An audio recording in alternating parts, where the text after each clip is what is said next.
Hello YouTube Infinite Magicraid community, Gandalf here. So Chelsea is here. As advertised, she is definitely someone who's designed to counter Nita. Though, to be fair, we don't see that much Nita anymore at the very end game. But I would say mid game to late game, Nita definitely is everywhere in PvP. So Chelsea, I guess, helps greatly. But in a PvE setting, she's going to help bring the burn team damage up in Wuthering Coast. A lot of people are opting to go with HP burn team now with Momolo and Adeline in the game, but I believe she is going to be able to bring the burn damage back up again with her unique kit. So first, let's just show the damage. So basic is not going to do anything because Nita is immune to all of that. It's not going to block the basic attacks from Nita. She has the ability to cleanse, I believe, all of the poison off as well. Yep, and cleans all debuff from self, acts one more turn, and she's immune to poison. So that's that exclusive one. Normally you get burn up, all right? So this is kind of like poison up, but burn up is a unique attribute buff. Only she's able to provide it. So this is already straight up 50% burn damage more for your entire burn team, which is great. All right, so we are going to cleanse, and then now her second skill.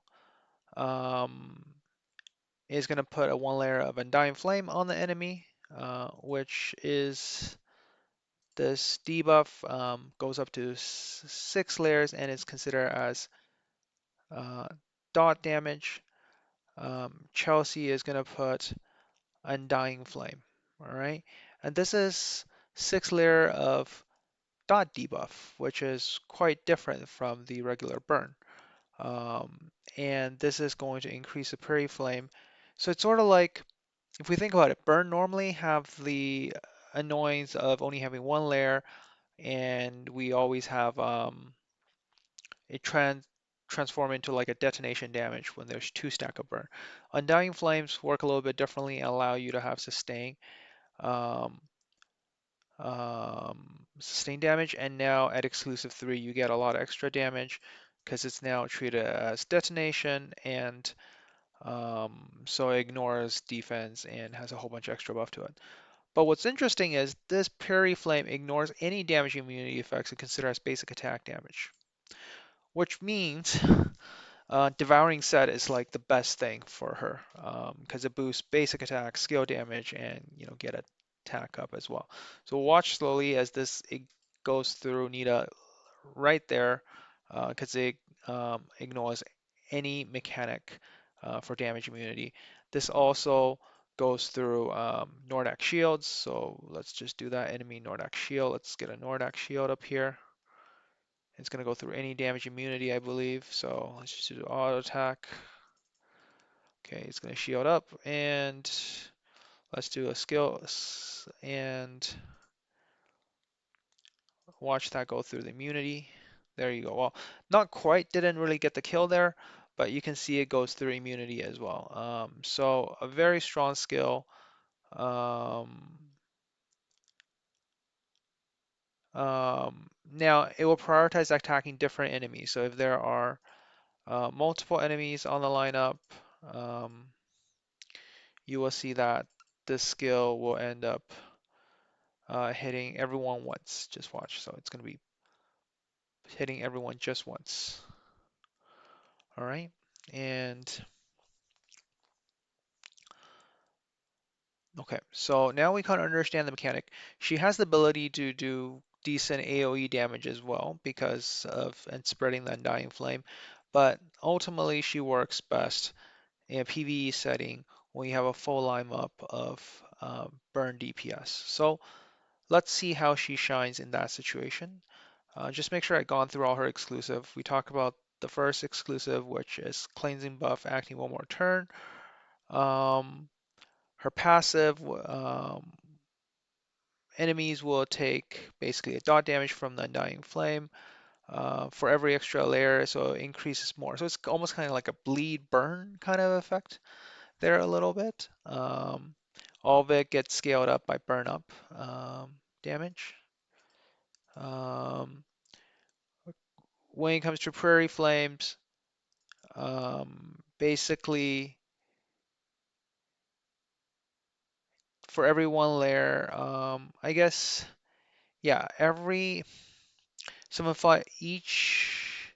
So inflict one layer of dying falling on all the enemies for 2 turns. Um, so you get 3 layers on that enemy. Yeah, so that's why we saw 6 up there because in 2 turns you can stack it fully up. When multiple enemies are deployed, increase this damage drastically. Okay, so if you're running a full burn team, this damage now is like 3 times the normal if you're running a full burn team. And of course, here is you attack one enemy and 2 other enemies. At exclusive 2, the split fireballs do all damage to all enemies for every layer owned by the target. Does extra burn damage each time pursue attack a random enemy. So that's why we saw all those extra attack due to the pursuit. Okay, so let's get things set up a little bit here. As usual, you will notice that I prefer to just put this there in our lineup. We'll put the best burn heroes. Um, Usually the ones you will want to run for, where's burn? There we go. So the best options, O'Grady's. We'll put in Jack. We'll put in Andreas, and we will probably put in Milosh. I feel like this is probably the strongest burn damage setup. We're going to do full exclusive on all of them. And we're going to now edit all the attributes. Enemy, we're going to give max HP. Defense doesn't really matter, but we'll put it at 100. Uh, we'll put 100 here. On our side, we're going to put 100 attack, and we're going to put like, well, let's put 100 mastery, just so at least there's yeah, 100 attack with 100 mastery. We can give them all a full effective hit. Yes, I know some of you will be like, well, that's not ideal, but I think this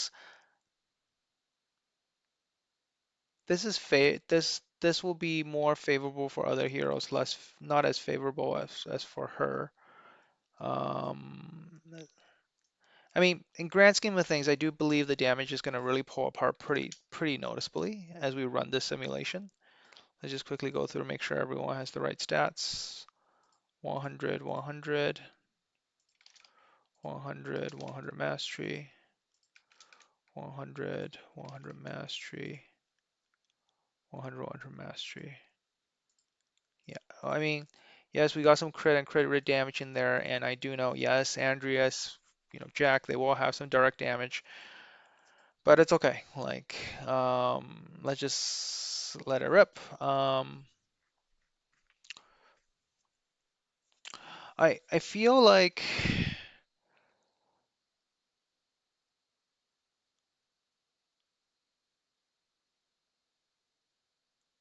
we're gonna see her second skill do a lot of damage for sure. But in the grand scheme of things, because her last skill is, well, she's gonna get one extra turn coming out of it. So she's going to cycle those skills a little bit better.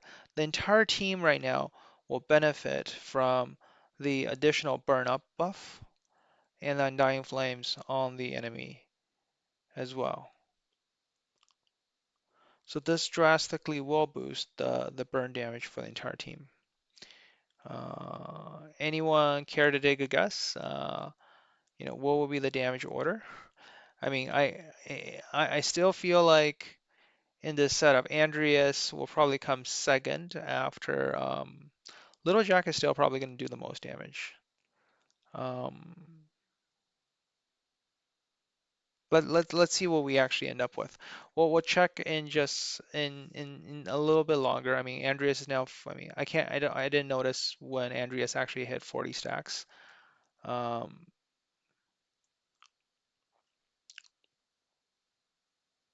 but we know that second skill is probably hitting the hardest. uh, of everything there. And Undying Flame on the enemy's turn is getting us quite a bit of extra damage there as well. Okay, we're about halfway through. Let's compare the damage. So there you go, guys. It's quite comparable. Um, Her damage comes very close behind Andreas and Little Jack, but the synergy she brings to the entire burn team setup is very notable. Um, if we just think about pure dot damage, pretty sure she's doing more. I mean, she's not doing that much. She doesn't actually require effective hit, right? Because yes, your 80% chance to land on Dying Flame. That's the Undying Flame part. Um, but she's actually not landing any burn dot. She's doing burn damage directly, right? So this is again, if you're not using the devouring set, using the penetration set is also a very good option with just attack up and mastery, which is a lot more affordable and easier to get. Um, But yeah, she's going to definitely benefit from basic attack as well. So if you're putting something like, Lydia in here, putting something like Seth, like, you know, all the basic attack boosting attribute buffs will also increase her damage as well. Anyways, so there we have it. I mean, Low Jack is still very high damage. Andreas is meant to be high burn damage once he's fully stacked up. Um, you know, O'Grady's again is more for the amber buff. It's a multiplicative effect on the whole burn team, and Milosh, of course, the extra meteors. But yeah, Chelsea a very solid ad. I do feel like people with this team will be hitting their 2 bill mark.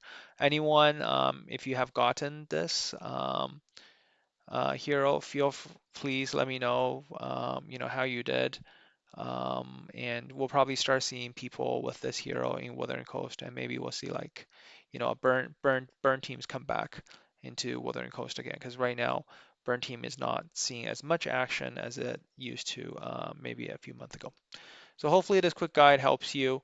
Do I feel like Chelsea's a must pull? As usual, when we look at our miracle wishes, you know, not really. I mean, we do have a decent banner for miracles, but as strong as Chelsea is, maybe just pick her up in a future chest, right? Like I'm pretty sure she if she's decent, she will show up like in like one of those $40 chests, like a stage 2, right? Like so for example, like we still have the showtime.